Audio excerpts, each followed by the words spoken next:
আরে রাজ্যধর স্কুলের একটু দূরে রাজ্যধরের বাচ্চা ছিল। এনার মেয়ে রাজ্যধর স্কুলে পড়তো ক্লাস 2-এ। জি। বাসায় ভ্যানে করে আসার সময় কাঁকড়ার সঙ্গে একটি দুর্ঘটনা ঘটে। তারপরে বাচ্চা গুরুতরভাবে আহত হয়, তাকে সাপাহার হাসপাতালে নেওয়া হয়।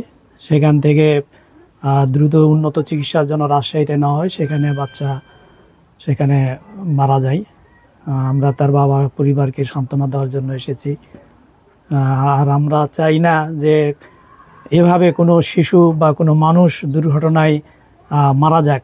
যাতে এই দুর্ঘটনা বন্ধ করা হয়, এটি সরকারকে ব্যবস্থা নেওয়ার জন্য, এবং যারা যদি দোষী হয়ে থাকে, যারা সেই কাঁকড়া চালক, তার দৃষ্টান্তমূলক শাস্তি দেওয়ার জন্য আমি প্রশাসনের দৃষ্টি আকর্ষণ করছি।